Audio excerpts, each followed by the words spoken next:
One.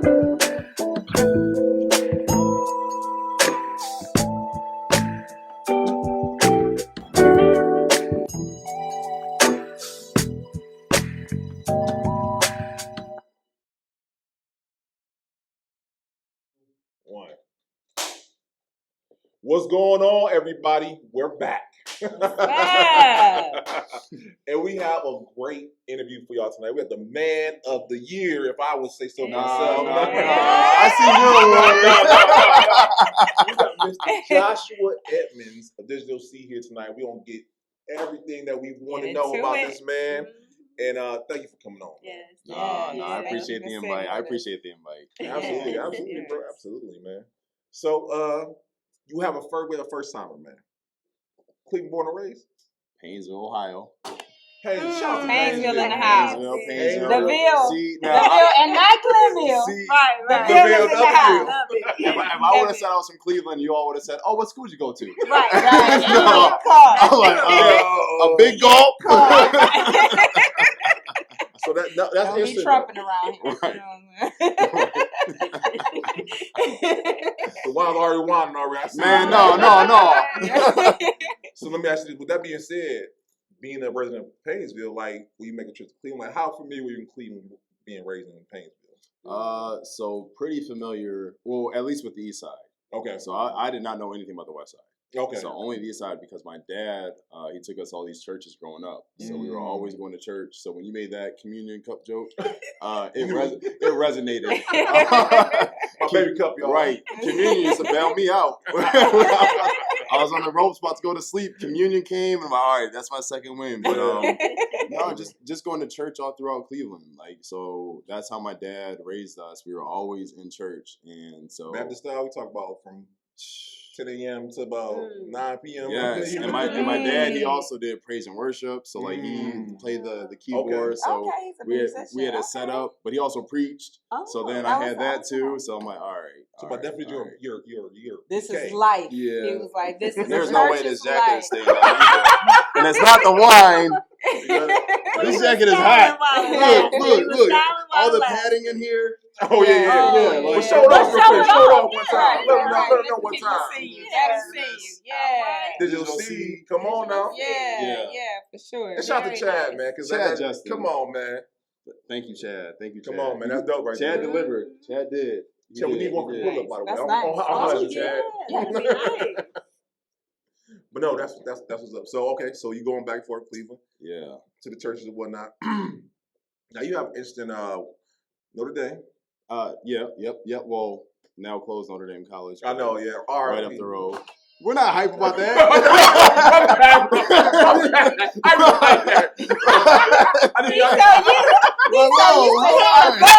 It's a reflex. It's a reflex. You might leave wine. You don't get hyped to that. My bad. My good friend was a professor there too. Really? Yeah. Ooh. Antoinette.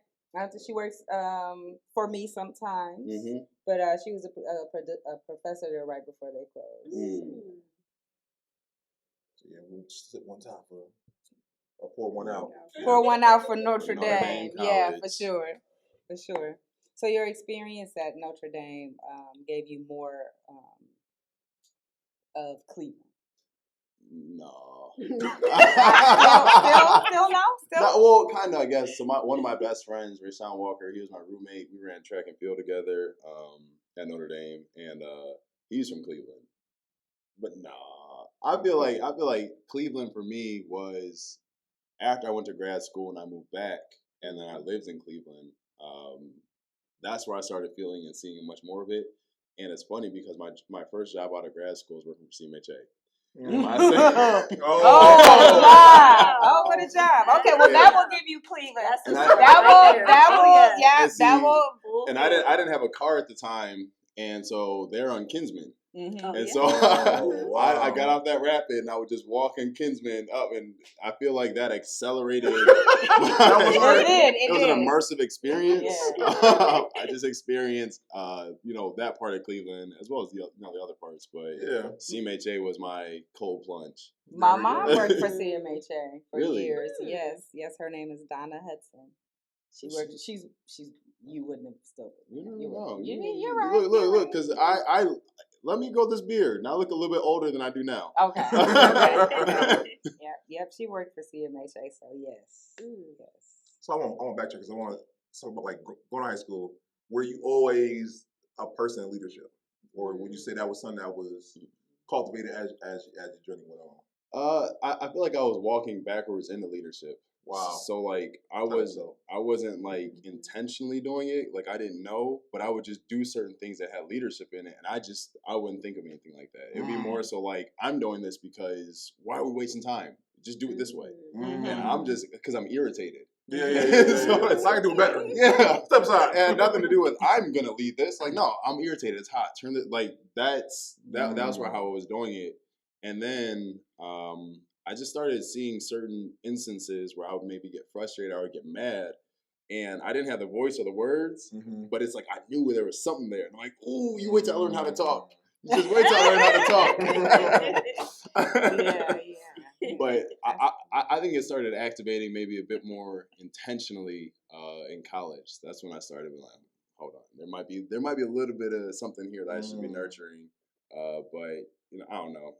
In retrospect, when I look back, I'm like, all right, I can see how certain things worked out. Yeah. But no, college was really where I started just walking in that energy. Yeah. Okay. I watched an interview and the guy was saying it was a CEO of Airbnb. He said one of his friends seen leadership in him when he didn't see it in himself. Would you say that was the case for you, or you always knew deep down inside leadership was calling you? Yeah, no, that was definitely that's the case. That's the case. Yeah, no, I had a different viewpoint of myself, but I would say that those around me would make a point to just encourage me. Like I don't have the traumatic upbringing story. Like I don't and I know it's political season right now, and it's like everybody just came. I grew up in a tin can. all that. There's like a sadder story. The more, and I'm like, oh my, was everybody just poor? Like you had nothing. Right. And it's like, no, I didn't have that. Like I grew up in a loving family. Like I'm the youngest of three. My parents are married. Like I didn't have that, and so I would say being surrounded by just loving energy and people pouring into me and not being as mean as they could have been to me, because life revealed some things I needed to work on, and they thankfully gave me grace. Okay. So I don't know. I was just surrounded by people who always encouraged me. That's good. And they were able to be the foundation for the way I now can walk in leadership, because they kind of paved the way for me. That's wonderful. That's wonderful. So we got Notre Dame, then grad school, right? So when you went to school, what did you go to school initially for? Sip. Right. No, this is a sip because this is.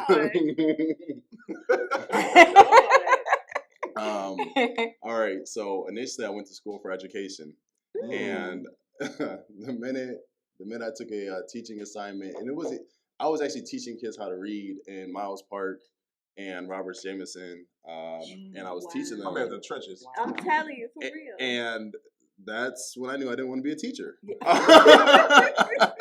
I was teaching this kid how to read, and he did this to me, and I'm like, yeah, I'm out.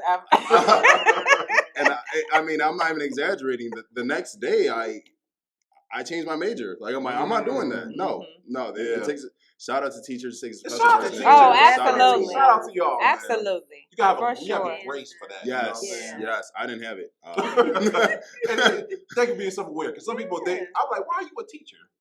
You don't have the patience. I just need the job. I just need some resolve. Right. I got student loans. I need. It's so much of everything. It's the passion. It's the patience. It's the hunger to want for our children to be better. But it's so bad though. It's become so bad. It's the babysitter. It's just become so bad. So I get it, because I asked the same question. Like, we need to redo all of that. Give them some incentive and give them some help. Yeah, you know. So and without it, it's like you put your hand. I'm a thump little dude. So let me get out of here. Let me get out of here because I'm not going to jail for somebody else's kid. You know, you flashing back. You see him like you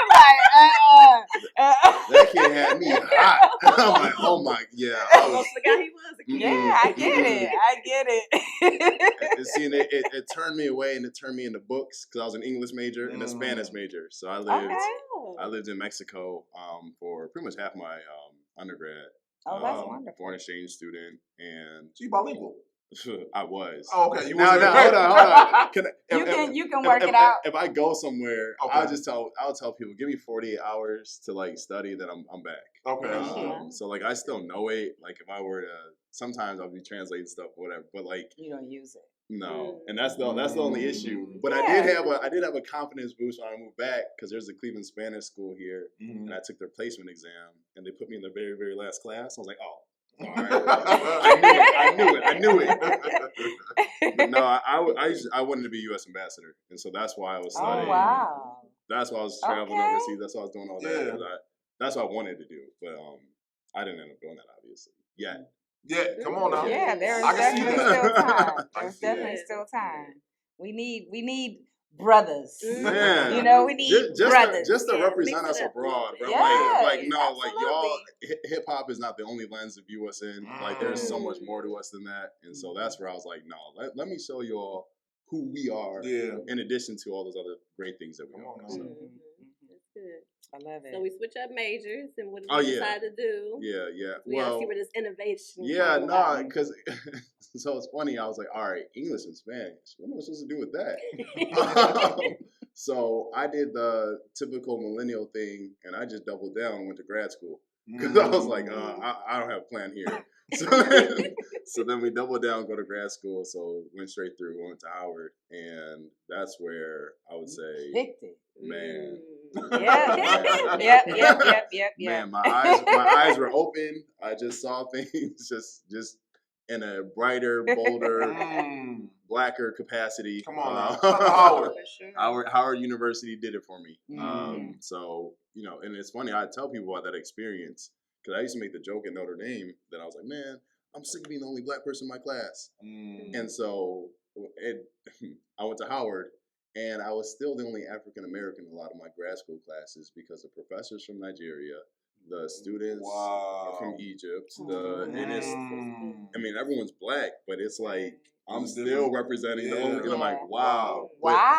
But that right there is where and how I could understand the concept of the Mecca. Because I'm like, oh yeah, for real.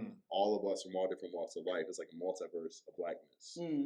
So, but no, Howard, I think, taught me even innovation because you're seeing a legacy of black inventors. You're seeing black professors. When I was talking to people whose great grandparents had PhDs, that's crazy. Black people. Like how many black people you know? My great grandfather was Dr. something. Like what? Wow. So when you tap into that, you're like, man, I want that. And so then I think that activated like a whole other upper echelon of thinking of like black achievement. And I think that just planted that seed. Wonderful. No. And like shout out to all the HBCUs. We have got to do a better job of making sure that our people understand the one, the value in it, right? And then two, how we all can donate, make sure that they're still funded for years to come. That's right. Indeed. That's right. Indeed. So shout out to you, man. So we got grad school, we got Howard. After you graduate, here you are. What's the next move? Oh man, there is humility throughout this entire process. So I always tell people like I didn't have like the really really rich uncle that could pull you aside and be like, oh, I got a position at. I didn't. I remember when I graduated undergrad that summer in between, I was working at 7-Eleven. I didn't have a car. I was riding my bike to work. And man, it was so humbling because I'm like, here I am with a degree, working at this gas station, riding my bike. I would never put you 7-Eleven, brother. I'm not gonna lie to you. On a bike, yeah. And I can't get 20 on 8. Right. And that was me. And like I have a college degree, and I'm making $11 an hour. Wow. And like, but at the same time, I wasn't above that opportunity either. Come on now. And like there was humility in that. And one of the things that I was able to do, I was able to connect with people. I saw the way of life for so many people in a different way. Because when you work at a gas station, you see all walks of life. Oh yeah, and you see people's secrets. You see, I just saw a lot, and it just exposed me to things. So it was a profound learning experience for me, and that's where I'm like, those experiences kind of taught me, and all my humbling ones, like, man, this is life. And if you can, like, in those humbling moments, like, really take inventory of what you're experiencing, like, one, you don't got to live it again because you already learned it. Come on now. And two, it's like, man, that's wisdom. Like, and you can pass it on to your kids. Now your kids don't have to do that. So that's where I'm like, man, like, I'm thankful. But regardless, even through grad school, I'm doing unpaid internships. Like, now DC stopped doing them, but when I was in grad school, like, that was what you did. Yeah. And they were competitive. Like, you're competing against the Harvard kids who are all going for the unpaid ones. Yeah. Because the unpaid ones, it was almost a societal flex. Wow. That you came from wealth. So therefore, if you did an unpaid internship, those other people in those higher positions saw that. It's like, wow, man, wealth protects wealth. And so, like, when I'm seeing that stuff, I'm like, man, so I'm doing these unpaid things. I hated it, working for free, and then have the people still yell at me for something. I'm like, no. Like, we're black, and I'm working for free, and they're yelling at me. Come on. But even those opportunities, they led to great ones. When I was in grad school, I went to China, and I lived over there for a summer, and that taught me a whole lot. Like, so I just learned. Like, it was just a period of so much learning that went into. It wasn't until I moved back to Cleveland. Like, I did a fellowship in Denver, worked for a senator. He taught me the architecture of public speaking. And so when he taught me that, I'm like, wow, I'm amassing skills like crazy at this point.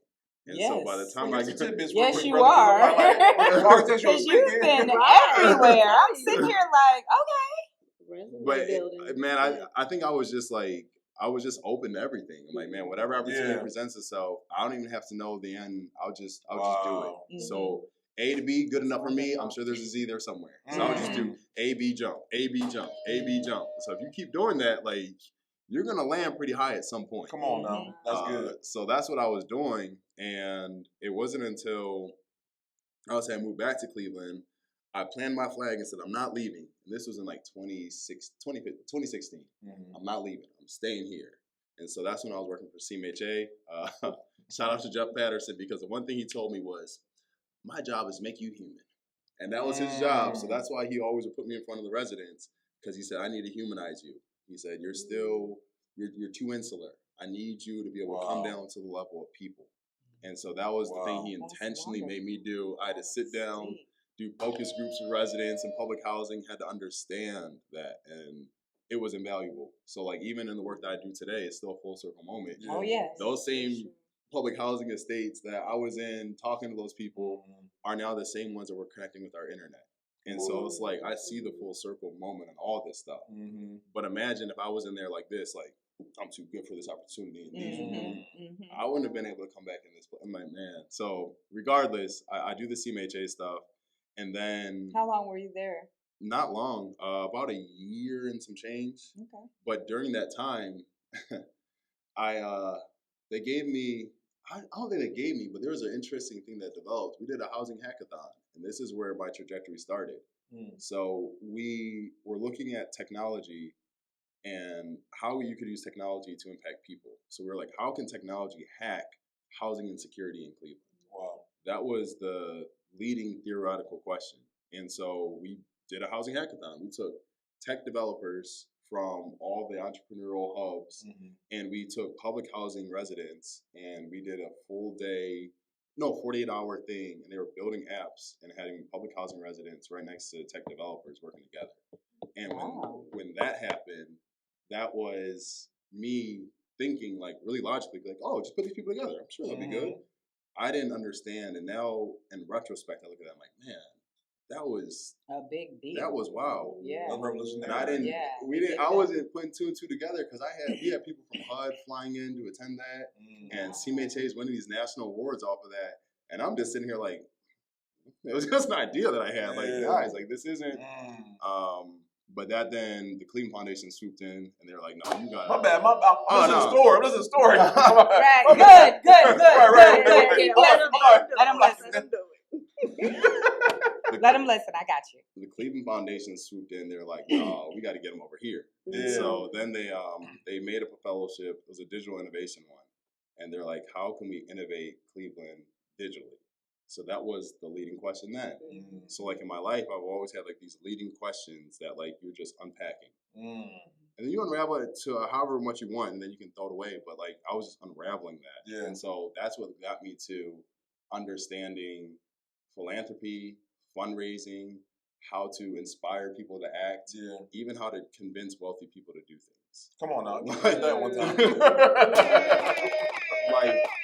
like as I tell this story, those are actually dominant themes that I learned early on that carry me through the next step. Next step, Detroit poaches me, so then I moved to Detroit. And it's funny, I told them no like 3 times, and then finally like the CIO, Beth Niblock, she was incredible. Man, I love Beth, but she was the one who was like, "What's it gonna take?" Wow. And it was a fellowship, and I didn't want to do a fellowship, so then I told them the only way I'll move there is if you all let me pick my title.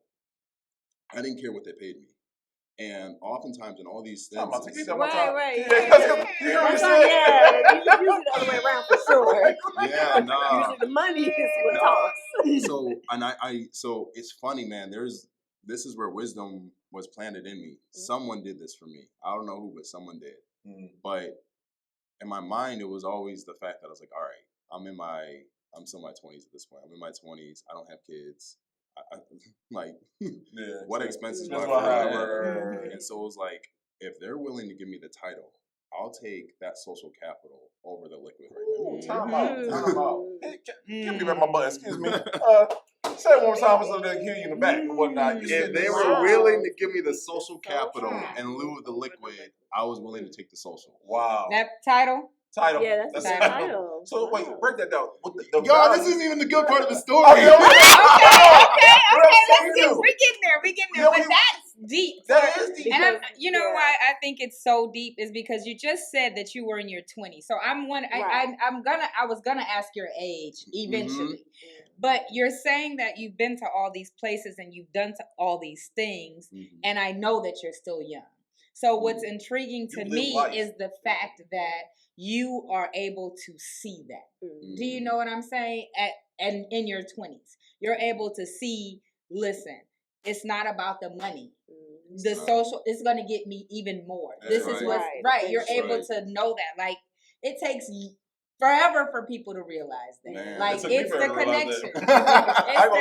It's the connection. So, and to me, I mean, I'm listening to your story, it's obviously working. So yeah, that's get to the good part. Let's go. Right. Let's go. All right. I just needed to jump in with that. So all right. So they were like, "Fine. What do you want your title to be?" And we kind of came up with it together. But I was the director of digital equity and inclusion for the city of Detroit. Now, the reason why that's very significant is because that title didn't exist before. So, one, I got to then claim I was the first in American history to have the title. That's what I'm talking about. So then what that does, and it's funny because this is real the game. Like, and I would tell anyone to do this, but it catapulted me optically. And the thing is, perception is reality. And so for so many people, they're like, dang, man, he's doing this with the mayor, and he's appointed, he's this, he's that. And it's like, yeah, and my salary was like that of whatever, an intern. 7-Eleven. But it's like, they didn't know that. Right. So like, this whole time I'm buying suits off of eBay, and these are discounted things. I'm trying to tailor things. I'm not wearing new stuff. And it's like, that entire time, I was just proving out my value. And so what ended up happening, I came in angry because when I didn't want to leave Cleveland, I told people that I did not want to leave Cleveland. I was actually trying to call Cleveland's bluff. I was kind of be like, all right, I'm going to Detroit. What you gonna do? I'm packing my bags. and Cleveland kind of just sat there like, off you go. And I'm like, oh, y'all don't miss me. so then I went out to Detroit with a chip on my shoulder, and I was trying to build, and maybe in a metaphorical sense, I was trying to build a monument that Cleveland would be almost like, man, we lost this dude. We let this dude go. He was literally willing to give it, and he built that in Detroit. And now look what he could have did for us. Right, exactly. And I'm like, So yeah, there was a lot of emotion when I was in Detroit that I was tapping into that allowed me to lift a whole lot. I'm thinking about the Jordan meme, like I took it personal. Oh yeah, I took it personal. We were just talking about that before you came. Like literally, we were just talking about that. That was funny though. No, so, go ahead. No. I'm about to say because I love how you said it, because I know a lot of people need motivation in certain ways. Mm-hmm. That's a motivation for me, for so many others. It's motivation for me. Yeah. Count me out. Yeah, count me out. Yeah. Count me out. All right, bet. All right. I'm gonna drop 50. right. Exactly. Oh, that's dope, bro. So it's like we do this for a minute, and I think there's a few defining moments in Detroit because, like I said, I had to come in with a vision, and they were telling me like, you need quick wins. And the thing that always bothered me was, how do you give something quick when you have historic poverty? Like, that's incongruent. Quick is the wrong word to use. Yeah. Impactful, sure. But if it took 150, 200 years for those conditions to then emerge in that city, why it's like the way it is, then how is a quick win ever even possible? Possible, right. Because it's not a win. Yeah.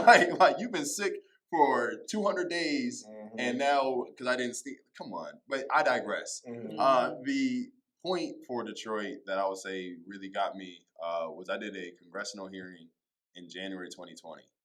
I remember, and this was a lesson I tell people about just staying ready at all times. Before I went to bed, I was obsessed with like making Detroit successful.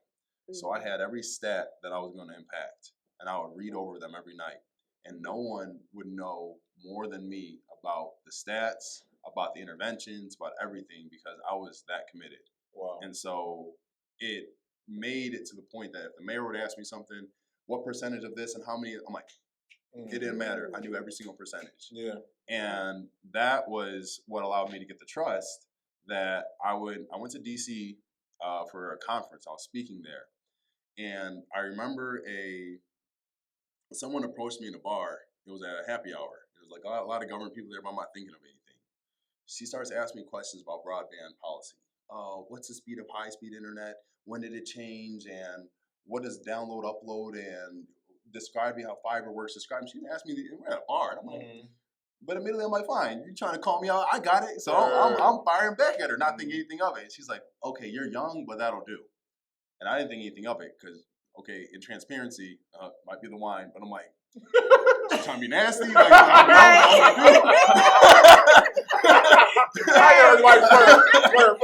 my knowledge is going to get you. I'm like, all right, that was loud, but okay. Right. Weirdest shot I've shot, but you know what? But it wasn't, I think like a week later, I got a call. I was working after and I saw a 202 number. So DC. Anytime I say 202, I pick up. Yeah. So pick it up and it was I had this so-and-so from the U.S. House of Representatives. It's Joshua. I'm like, yeah.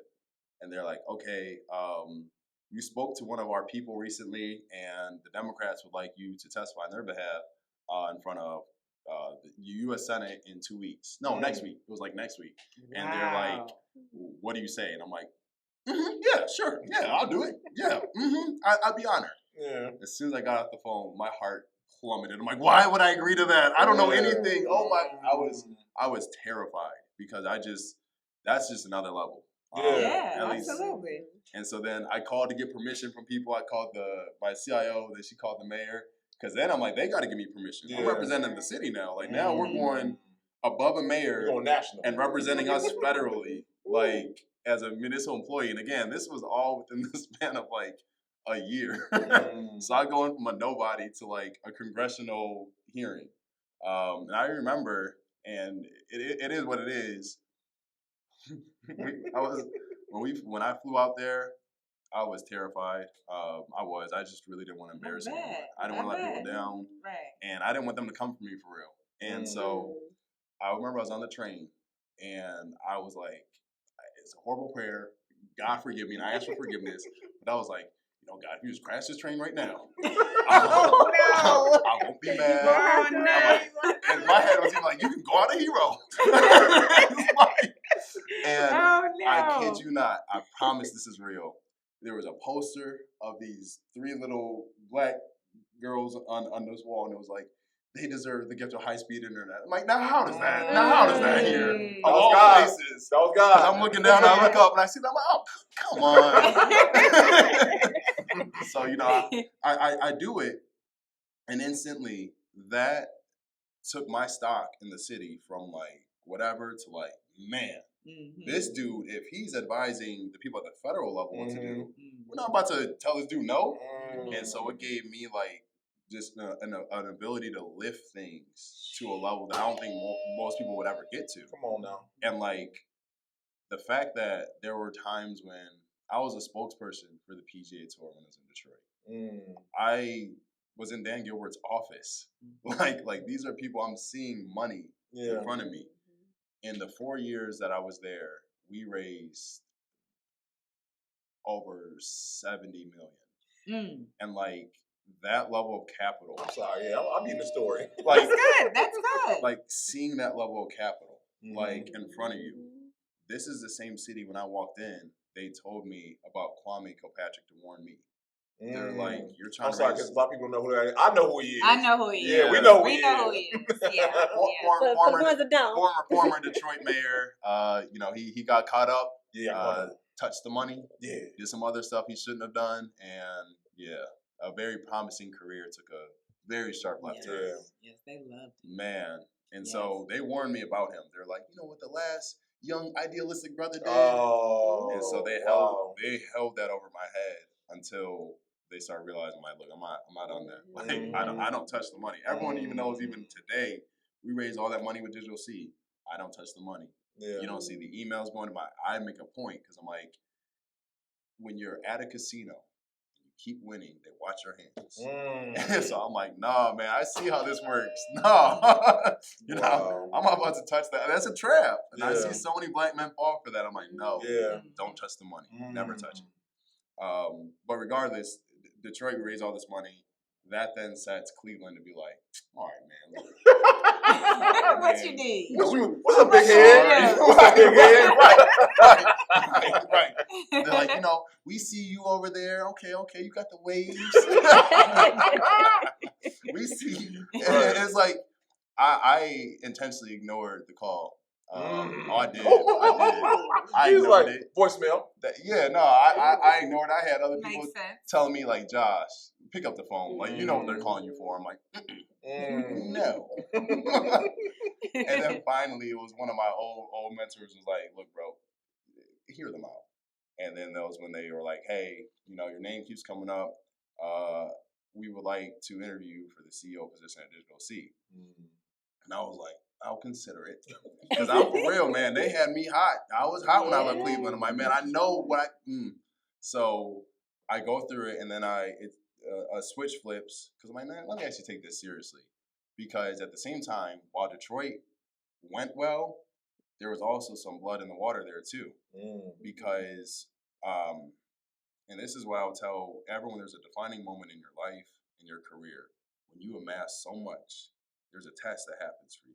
Wow. And the test is going to be, if you haven't reached that point already, what are you going to do in that moment?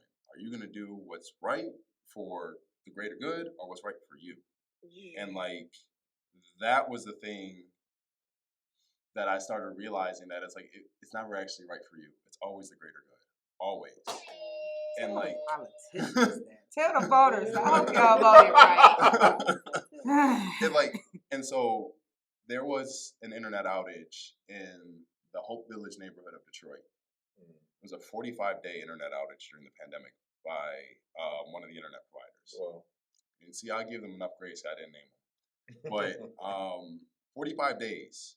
Now, they were named in Detroit, so if anyone Googles this, you're going to see who it was. Mhm. So it's coming back up. But 45 days, and I get a call from one of the residents on like day 41 or 42. Like, hey, I know you're the internet guy, and we've been out of internet. I'm like, out. I'm like, for how 45? And it wasn't just home internet, it was their landlines too, and there were seniors there. And there was a senior who had fell down her home and died, and no one could call 911. Wow. So I'm like, now how isn't this? So now you're sitting here, imagine you're now me. You got all this money, you got all this accolades, you're the spokesperson of this, you got all that, and you're about to throw it away for these people because you know, just like I said, wealth protects wealth. I said that earlier. The minute you go against these wealthy companies, they're gonna take yours. And so I did strike the first blow, and my strategy was, man, like if you're gonna fight a giant, like you better make sure that your first hit is the hardest one. And so like I was punching as hard as I could in Detroit because we had proposed to take some of that money that we had raised, and the city would say, since you internet provider can't get it done and you don't really care about our people, we'll build our own. You guys can go do something else. And so that message was sent. It terrified them, and then I became like public enemy number one overnight. And the thing is, people backed us, but it was a very, very, very, very, very bad political fight. I'm seeing pastors come out against me. I'm seeing, because these companies are paying them. So I'm seeing them come out. I'm just seeing attack ad, all because these companies didn't want to see their profit margins shrink. And I mean, I get it, they're for profit, so I'm going against their lifeblood. I understand that. But it's interesting, all those same tactics that I saw up close that they punched me with and I took damage on in Detroit, those same things came around when we were at the council table with these other ones lobbying against us once more from the other internet providers. But in this case, since I had just experienced them in Detroit, I knew every punch that they were going to throw. And so, like, exactly, that's why I'm like, it's wisdom now. Because now I'm like, all right, you hit me with that hook combo last time, you didn't expect me to duck and slip it. And like, when I did that, I could just see them. I'm like, oh, y'all don't even know how to fight. I got y'all. I got your number. And so people were wondering how in Digital C in Cleveland, we raised all that money. They're like, how did y'all beat out Verizon, AT&T, T-Mobile, Spectrum? How did the small nonprofit internet provider beat all of them? And it's because we learned, well, I learned specifically how to fight that in Detroit. So Detroit taught me how to fight. So when I came back to Cleveland, they tried to fight me. I'm like, I've already seen them moves. That's so good. Hold on, we got pause right here, y'all, because like there's so many lessons, so much to I hope you guys have notebooks. Y'all give y'all super gems. For sure. That's a cheers. That is a cheers. Baby cup. No, because I mean, because I didn't even drink out of it. That's the second one. Yeah, it must be all bad. Had a second baby cup. But no, it's so much to unpack because you said so many great things and whatnot. One, how many times have we all in our lifetime had thought of a time in our life where it was adversity, but it was really a way to really get us where God wanted us. That's right. You know what I'm saying? That's and that's so dope that you took. Because we all have been there, right? We had a thing that happened. We were like, oh no, it's over with or whatnot. You didn't let it. When you let it take you out, but you used it for the next time it came around to propel you to where God wanted you, man. That's so dope, bro. And it's faith, man. It's faith because this is where, man, it's purpose driven. I would always tell people, like, if you're doing something for profit and someone's doing something for purpose always wins. Come on now. That's title. That's title. That's it right there. And so it's like, these people were coming at me, and I'm like, man, but you're doing it for the wrong reason. So you can't. You never gonna win. But it's like these, like, Josh with the gems. These biblical things also were like emerging in my life too, because it's like, man, like I used to pray because when I would run track and field, cross country, like you had first call, second call, so you're there all day waiting for your event. I would just pray all day, like, oh God, please help me run fast, and God, please. And I've matured in my prayer, and they become a lot shorter. Matured. And like now it's just like even in those moments of trial, it's like, man, God, if you brought me to it, you'll bring me through it. Come on. Like, Come on. that's it. That's it. That's it. And that's all I say. I'm like, because I wouldn't be here for Having that anything. So I'm faith. like, I'm through it. Having that I'm faith. through it. And so I thought I took a loss in Detroit because they killed the project I was trying to do. Oh, they did. They found a back door that I didn't protect, i.e., they found the mayor's back. And in them finding the mayor's back, they were able to convince that the idea that we were doing was a bad idea. Wow. And that's fine. I get why they convinced them. I get why the mayor made the position that he made. But this is also a lesson that I learned too, that if you're willing to do anything, again, if you're going to fight a giant, what you got to do is like, one, hit as hard as you can. But it's like, if you're going to hit like that, you don't get 10 hits. So here I am thinking, I'm like, you gonna get some jabs in. It's like, nah, look, you got haymakers. You got one and maybe two if you're lucky. So what I did is when I released the idea, the mayor was on board, convinced them. Let's go, let's fight him. But it took like months. And so during that time, there's a window. And they were able to get them, convince them, then you internally kill something. And so now admittedly we were being really bold. We hired we actually did community organizing activities. We paid the same consultant who did all the Obama for America organizing work. We had them actually teach us how to community organize. So I learned how to rally the community even when the mayor felt shaky. So that was my job to like make sure that he could see that the people supported this. Because when the people are aligned, it's hard for anyone to vote against them. And so that's why I was like, all right, we're going to do community organizing tactics. We did our messaging. There's a war on data. And this is where I'm going to tell anyone, if you ever want to win any argument, what you do, whatever, you find all the available data that's already out there. And then you take a newer data set, integrate it in. Now you have the superior data set. So whatever you say is law. And so what we did is we then took the same people who were trying to argue against us. We then created a new data set, created new rules around that, and said, no, we're right, and here's why. And if you think that we're wrong, create a better one. Brother, and no one did. And so we won again. So time out. I hope I got we were using next level strategy. That is next level. That's next level. Next level. For sure. But it's like but if you were fighting a giant, I'm telling you, you would be the moves you would make, you would operate in your most efficient way. So it's always also like pick your enemy wisely. Because if you pick one that's smaller than you, you're then going to adapt to that size. When you pick one bigger than you, you're going to do the same. And so that's where I was like, no, man, I'm going to fight the bigger one then. Let me see, let's see what we can come up with. And so during that time, those tactics and strategies got us. But there was one where I told the line, and so I was a little bit too bold. I made them try to declare a digital state of emergency in Detroit. Because my thinking was, if we had a 45-day water outage, it'd be a public health crisis. Right. So why is it that this life-saving infrastructure in the form of internet, when that goes down, it's nothing? I'm like, no. Especially if you can't call 911. That's what I'm saying. I'm like, no, I agree with that. This is a crisis. And if you had a third of your city without power, a third of your city without, well, let it be a third of the city without internet, how is that not an emergency? Right. Like, how is that not an indictment on your kid's future? Like, those are the things that we need to be thinking about, but it disproportionately happens in Black communities. So the minute we say something, no, that's too harsh. I'm like, now how is it that it's not an emergency for us, but if it was anyone else, that would have been resolved. There's no way it's 45 days in a suburban community. No way. So it's like the fact that this is a Black community, you have a 45-day internet outage, I believe we acted in our right, and I'm thankful that I wasn't so vain that I wouldn't trade in all of the glory that I had for the right thing. And like that's what I tell people, like everyone's gonna get that moment in their life and their career. Maybe you're gonna have several ones, but it's gonna come a time for everybody to be like, all right, you said you stood on principle and purpose. Let's see. Let's see. All right.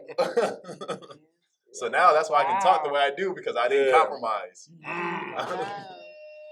You should be, man. That's a proud sentiment to stand on right there. You know what I'm saying? Yeah, absolutely. That I don't compromise on my principles, and that I can stand on those things. Most people can't do that, man. Well, I'm also still young though too. Like I'm not so bold or so proud to say that I'm not susceptible to things. I as I get older.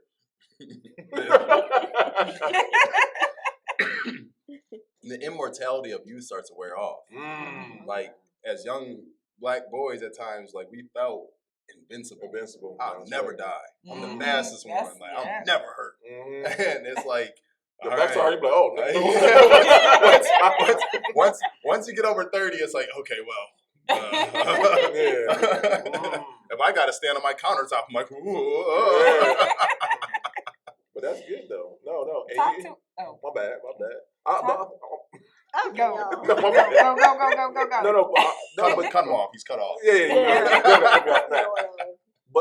But you're absolutely right. I think, and we see too often in rappers, politicians, so many times that very same principle is that the things they used to stand on, don't stand on anymore because life gets them. The ego gets them. That's right. Or just overall, like we see it too often. Man, I this is the thing too. I don't have kids. I mean, my only responsibility is my job, my purpose. Come on. And so with that, it makes decision making so easy. It's so risk free, and that's why I'll tell anyone, man, if you're in your 20s, man, take as many risks as possible. That's good. Now, I mean, you're gonna have to taper off a little bit because when you life, the difficulty goes up. We all know that.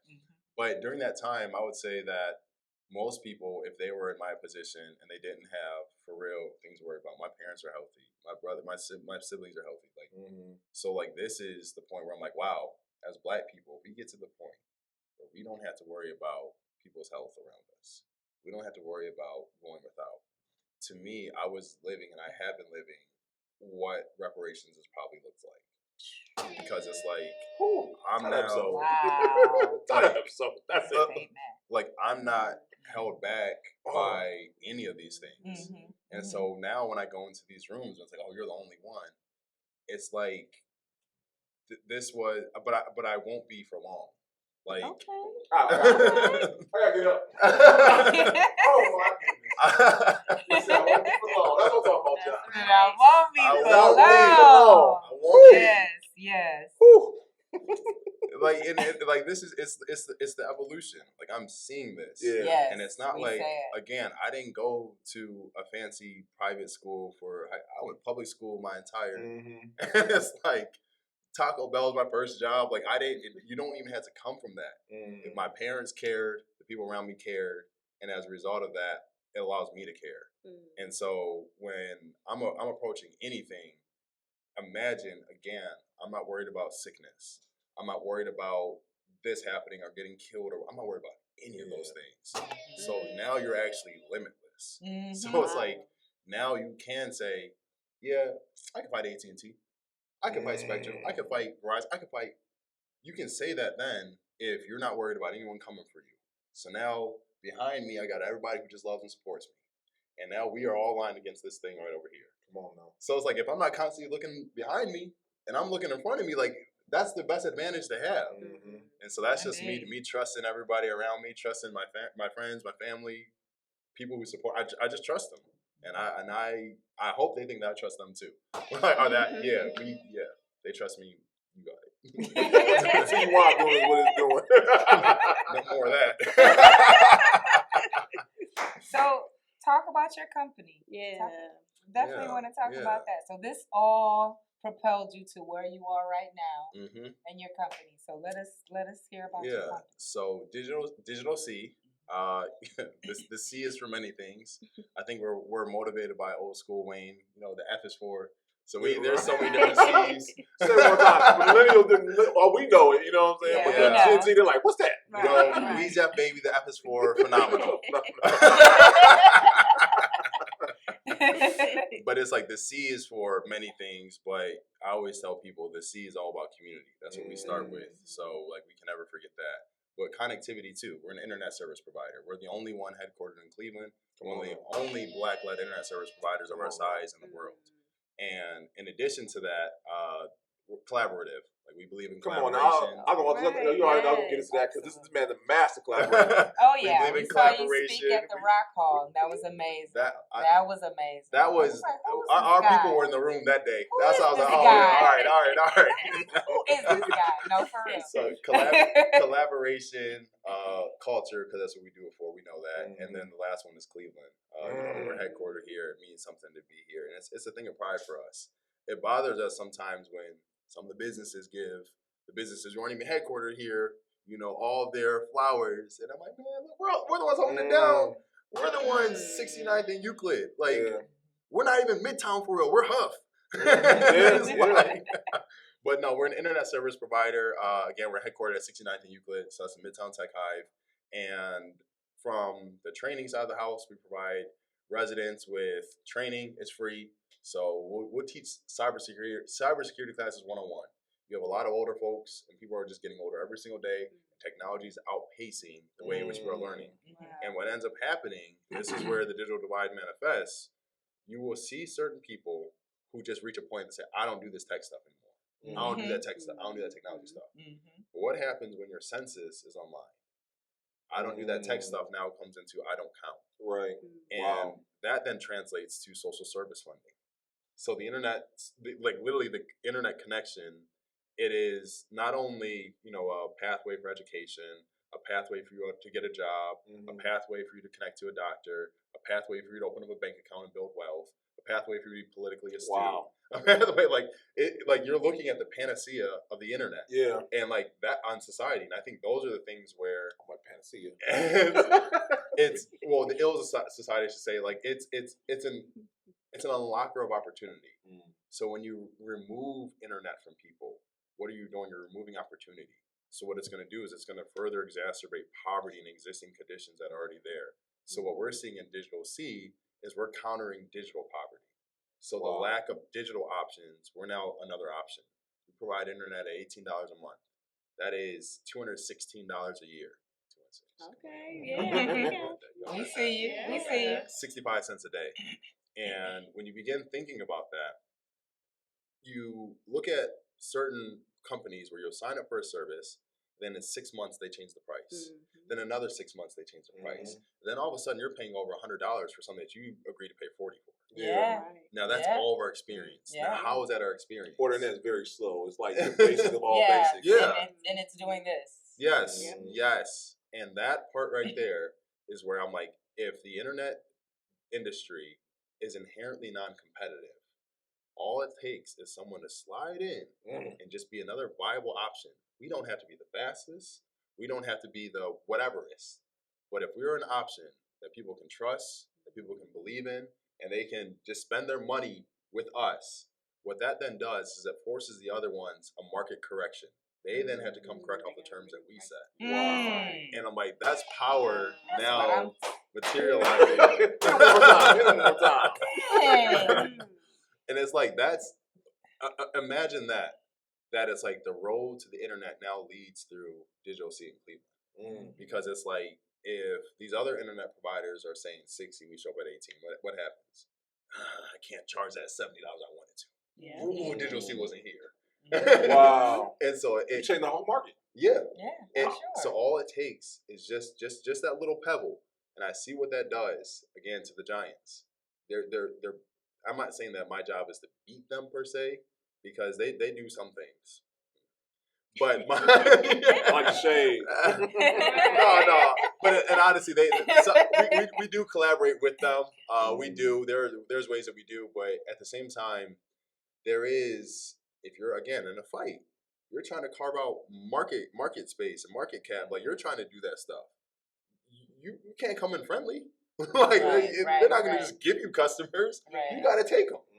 And so it's like that attitude that I have. There's a reason why it's there. There's a collaborative part of me somewhere, but this part I'm still trying to. The dog in me too. The dog in me. Like I need elbow room. And you have to do that. So again, we're an internet service provider with a mission. The Midtown Tech Hive, we do a ridiculous amount of events. We're always on events there. We open up our space for community. We've done everything from day parties to brunches to talks with artists. We have an artist flying in this weekend. I mean, we're always doing stuff there. We were there for David Shan. That's right. That's right. Like, what we're trying to do is like, all right, not just be an internet service provider, but index on the power of connection. We say we connect people. We say people to what? To the best internet they've ever had? Maybe. Or to a training that they desperately need? Yeah. Yes. That's impactful. We help seniors identify what's a deep fake and what's not.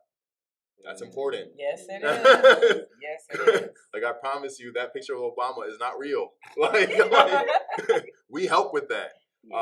But then we also help with even next generation things. We're teaching kids how to fly drones. We're exposing them to tech industry beyond. And so, like, imagine when all these people were enthralled with Black Panther, and then seeing like us actually being that technology company that has representation that is accessible now. Now you're seeing up close what it looks like. And the network that we're building, it's a next generation network. The technology is actually called Next Generation Fixed Wireless. And like, go ahead. The area that you cover. So today we cover over 60,000 homes in Cleveland. We started construction of our network, our new network in January. So we're moving pretty fast, and we envision by June of 2025 at some point, early June, late June, that we'll have the entire city covered. So that's wonderful. Yes. Yes. This is the story. Yes. We love it. Absolutely. We do. So, okay. So you talk about the past, talk about the present, about the future, brother. What does the future hold for you in digital C going forward? I know it's a good question, right? You said so much possibility. All right, so, but I mean, it's not like I haven't thought about it. Like, I've thought about it. President Edmonds one day, you know what I'm saying? I can see that, man. You know, it's so, one, I would say, definitely want to expand the company. Okay. Because there's a digital divide everywhere. And so, the more we prove out this model, the more it's like, okay, it's replicable. So everything that I'm learning here is replicable. So if someone else wants to find out, well, how do I fight? I'll tell you. Come on now. Like, all right, someone wants to know, well, how'd y'all do it? How'd y'all build? I'll tell you. Like, this Cleveland model is what we're exporting. Wow. And so at some point, someone is going to be savvy enough to say, well, you know what? I'm going to be another NFL city, because there's not one NFL or NBA city that has what Cleveland has in digital C. No one else has that. Come on now. Because no one else was able to counter lobby and win. Like, that's what it is. So when you see that matrix, you see all those zeros and ones running. There was a 2 that popped up. That was us. So it was like that one little glitch, and that's it. And like this whole timeline of people trying to build these networks and trying to win and trying to do it, we were the glitch. And like being able to then unlock other communities across, glitch them too. Like, if you have a system that disenfranchises people, what you would have to do is disrupt the system, which would then be a glitch. And so, like, that's what we represent, and that's what we would want to do across the board. So Baltimore gets it, Detroit gets it, Philly gets it. And then at that point, then, you've now created a telecom revolution. Now people are owning and they're organizing. So it's like all these stories that I'm telling, like, it's funny how we built go up to all the way back to the beginning when I say becoming human with CMHA and learning and understanding people and understanding technology's impact and how it could change people's lives. And now to be doing what I'm doing today, it's all part of the same cycle. And you were in church, so I can say this. Church. You were in church, I can say this. God put you through everything to put you where you are. You know, it's funny, and this is a story that not a lot of people know. So I was that bad kid in church. Whatever. All right, I was a bad kid because I was usually getting in trouble for going to sleep. But that's what I told you. Like, community used to bail me out. I'd be on the ropes and like. It's a community like that cracker's gonna hold me over. But we used to have to do altar calls in the morning, and I remember I'd be at the altar and I'd be praying, and I promise you I'd be praying for the ability to shoot electricity out of my hands. Now you are doing it.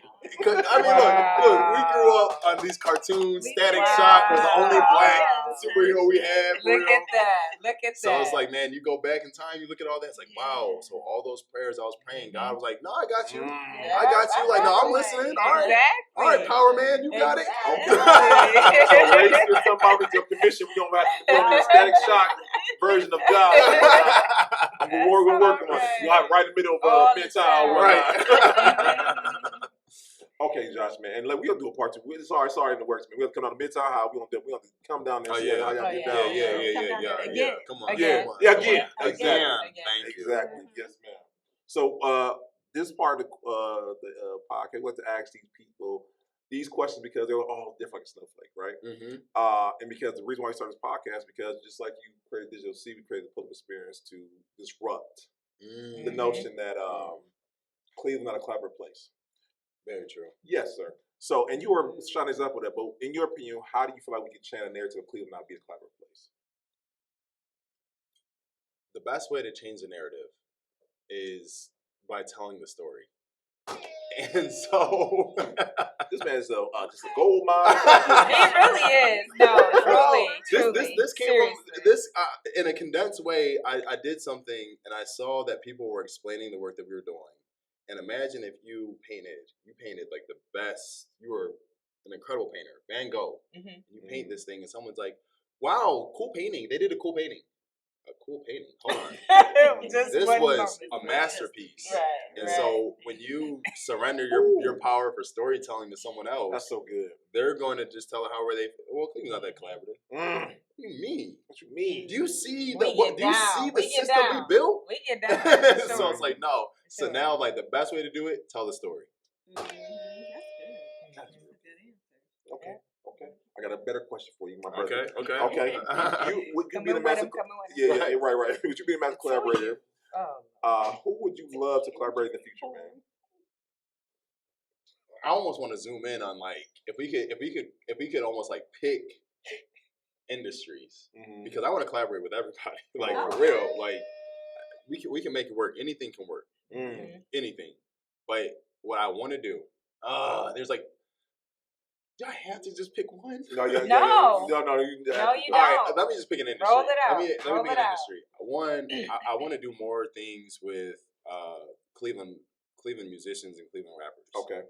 My dad was a musician, so I grew up with that, but I wanted so badly to release a diss track to these internet providers. I wanted so badly. Okay, man, please let that happen. I was about to say, do you have any musical abilities? No, not but me. You do want to really not me. I just want to orchestrate. I just want to make this y'all hitting hard today. We need it not like us. Yes. Anthem. Yes, we do. See, that's what I want put out there. I want to put out there, Josh. I'm gonna put out there what happened. No, I'm not. So this is how I wanted to set up. I wanted because we're $18 a month. I wanted 18 bars, or like a cipher, and like I wanted. Trust me, when I thought about this, I wanted like all the new and upcoming rappers almost in Cleveland to kind of get like their shine while at the same time furthering our sales. So it's like no, like. I'll put you all on. Y'all help us. He does. Like those are the things where I'm like, all right, okay. I want to do things like that because the other collaborations are. I'm not saying they're bad, but they're almost expected. It's expected for us to work with social service organizations, so that's what we do. So I can list them all, but going to the place where people are. Like for real, music moves people. Art moves people. Like so, partnering with the artists, partnering with the musicians, with the rappers, with the counterculture, like that's what you want to partner with. That's where I wanted to get to.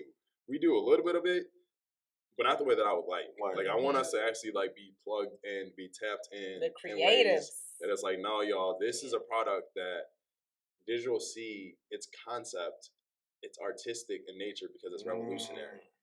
And like, so if you're an artist, then revolution inspires you because you're now changing either the surface of a wall or changing the way we think about things. You're changing that. So I'm like, no, what we're doing is revolutionary. So like, same, like we're doing the same thing. Right. So like, recognize us just as we recognize y'all. Whew. Now, John, I'm gonna put this up. I'm gonna put it on the internet. Don't be worried. Your DM's gonna be crazy. I'm like, I got the 18 bars for you. I want to. Hey, man, look. If someone has it, trust me, we're gonna use it. We're gonna use this bomber jacket that I had in the beginning. That one alone. That jacket got us the attention from NASCAR. I met the richest black man in America off this jacket, and like. That was just off of a collaboration with Chad Justin, Fashion Entrepreneur. And that was just us working together, and boom, we got that. So that's why I'm like, no, if anyone wants to work, like we can work, like we can do something. I'm not part of the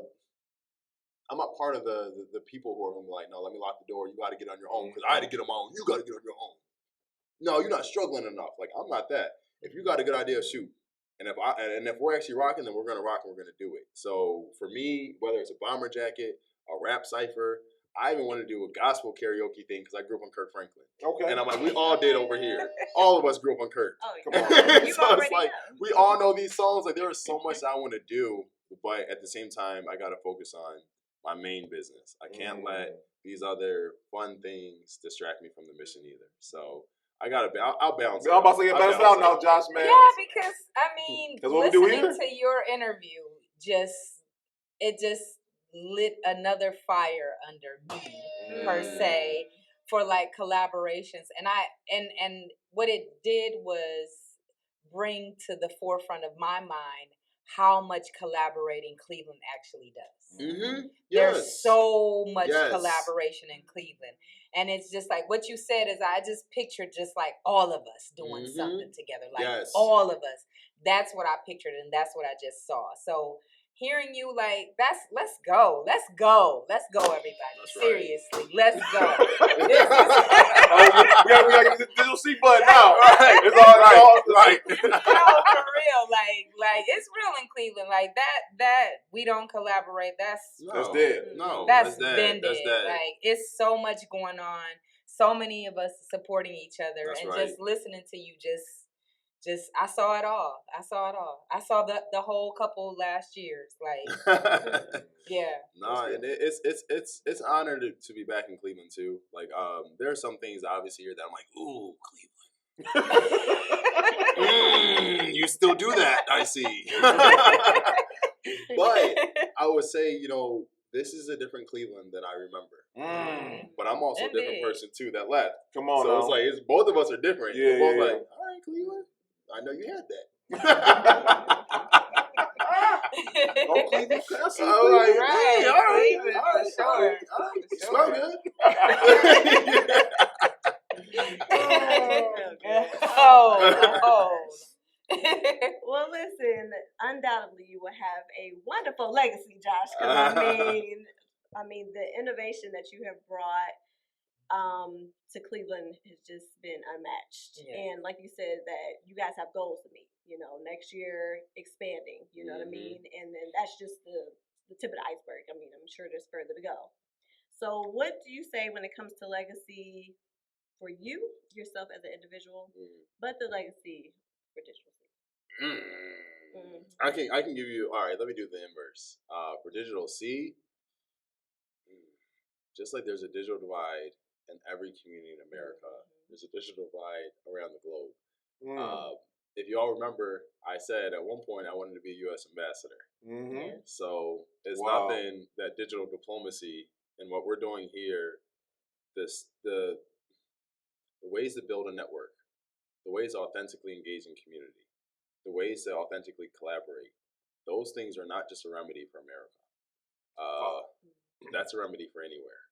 And so there is a global desire to scale this thing, and I'll just leave it at that. Yeah, that's good. President Edmonds, I can see it already. You know what I'm saying? I can see it, man. I can see it. Yeah, for sure.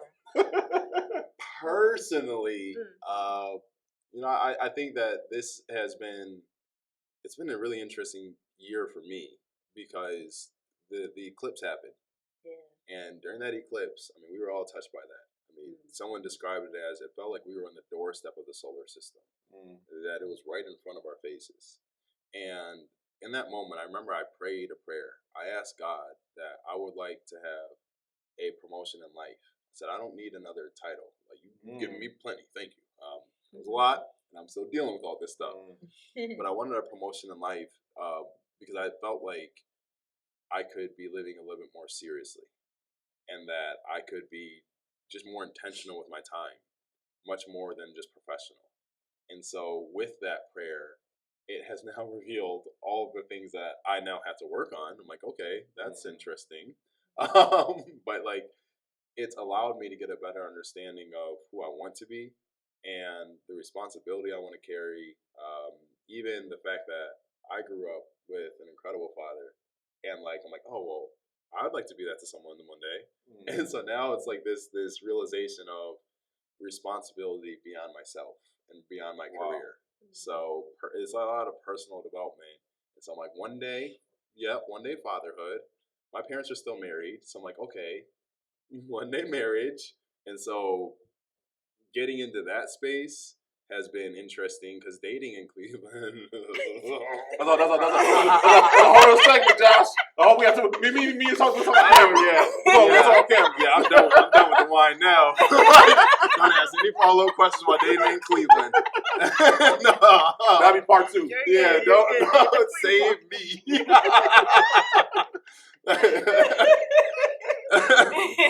I think it's enough said right there. Right. That was it right there. Me and Josh want to stop interview. We'll talk about dating in Cleveland.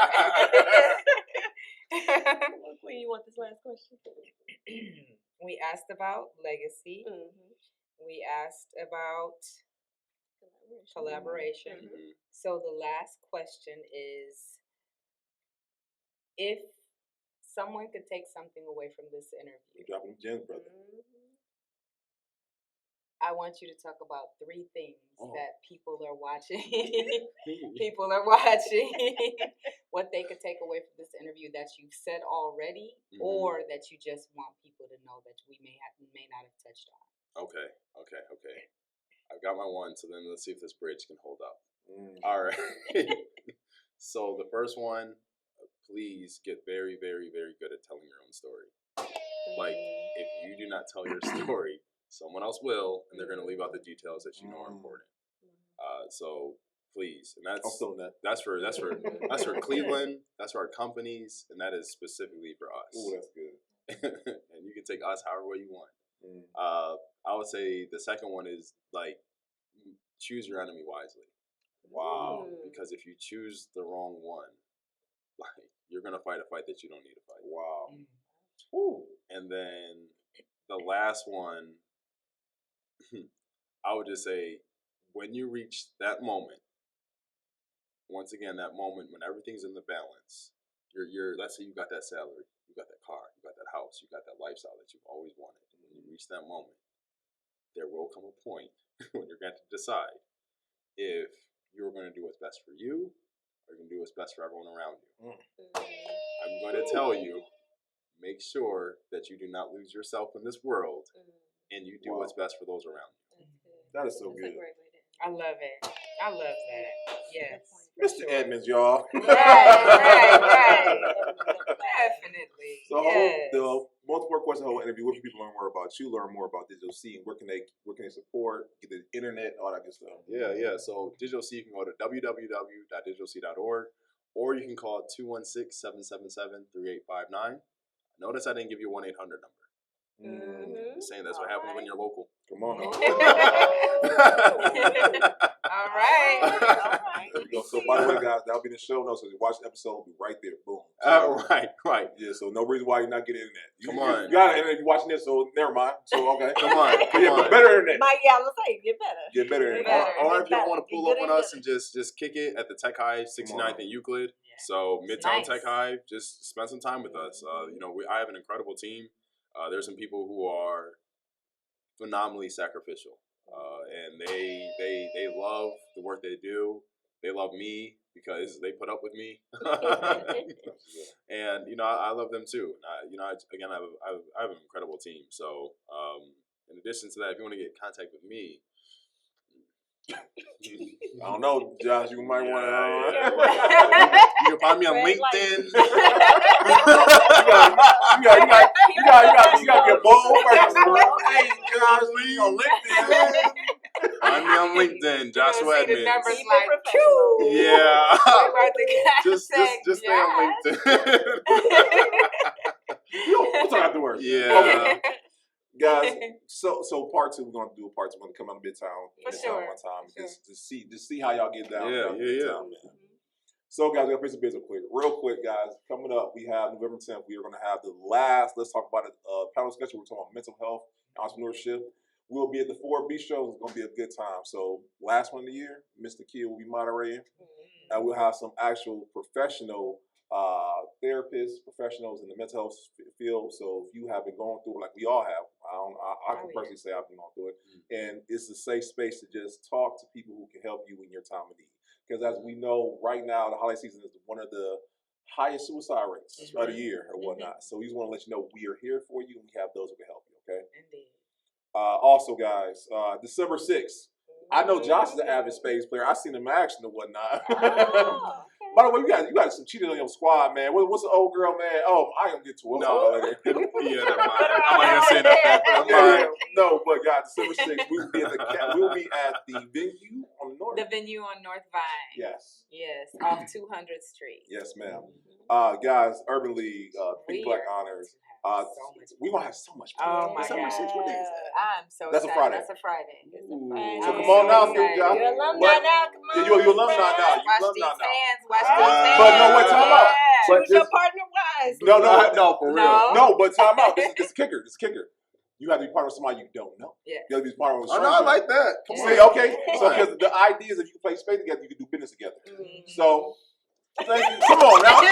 I have a good idea once in a while. Every once in a while, I have a good idea. Man, that's true. Yeah, exactly. How they play spades. Yes. And yes. the social experiment that we're trying now, so it can work. Like Josh, I might take it as naturally. It's like, I see how you count books.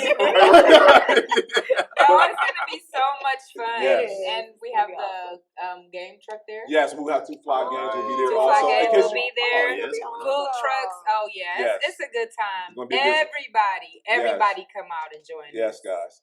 We'll try to get all our alumni. We have quite a bit of alumni out there. Like I Because said, we're on episode 266. 266. You know. Yes. You know. So it's gonna be a good time, and get your tickets now because they're going fast. Right now, I believe we have buy one get one. So you want to get a ticket, invite a friend. Great way to connect and just get in the room of all the great people inside the city of Cleveland. That's right. So please get your tickets. Yeah. That's fun. Be there. Yes. Be Good there. job. Lastly, guys, we will be having our we will have an entrepreneurship day and game. Oh. If you are single, we will. If you are single. Yeah, single. Yeah, you gotta be Single. Yeah. And we one of the things we have come across the entrepreneurial experience, we have seen entrepreneurship is hard, but finding love is also hard.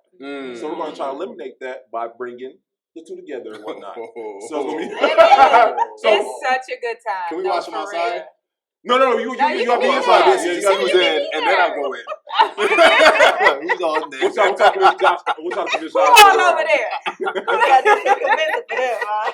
But guys, that will be for Valentine's Day. We will have the date, but we'll be at the great, mighty, the 4B show once again. Our second home to have that. So stay tuned for that. Make sure you guys tune into my episodes on Beauty Toe Podcast. Again, giving you guys great weekly advice. Me and my phenomenal guests. And again, the overall goal is just to have a positive change. So if you can learn from our story told, then we know it's a story well told on Beauty Toe. And I can't wait to see you guys there. Yes. You ready for it? We'll be sipping on all day. I have something for us. If anyone's noticed, 2U Wines, the bench, the patio, everything is gone. Because guess what? We moved. Come on now. Yeah. All right. 2U Wines has moved to a bigger space. We want to bring you guys more wines, more events, and we want to see all of you guys be able to fit in one room. So 2U Wines has moved, and we're going to celebrate our moving. We're going to celebrate our 6-year anniversary. Actually, my birthday's coming up. All right. So I want to celebrate with all of you, and I want to thank all of you for supporting us for these 6 years, and information will be disclosed. I'm going to invite everybody. We're going to have a grand opening, and I hope to see you all there. So look out for that information. Come on, y'all. And then lastly, I want to close out and say we want to thank you the person watching, you the person listening, because right now, 8 million views. Yes. I do not understand how that is amazing in the city of Cleveland. 8 million. Here in Great Story like Josh. Okay?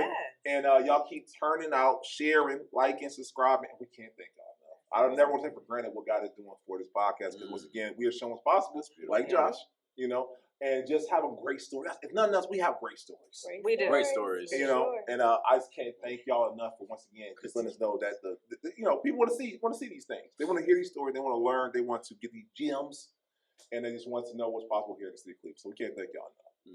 Episode 266, y'all. Rolling 300. We can't thank y'all. We'll see you next time. All right. Peace. It's a whole nother bottle. You know I am off tomorrow, so look, let's this go how you ahead, gotta I'll get a text at 808. Do me a favor. Don't air the interview right now. We're Right. a little bit. Right. Yes, Ready, sir. yes. All right, y'all ready? 3. I guess this is going. Let me start this up again. Yeah. So that's for So documentary. did a mic check on this. Y'all did a mic check on that already? Yes, I missed ma'am. that. Okay, cool. All right, y'all ready? Yeah. 3, 2, 1.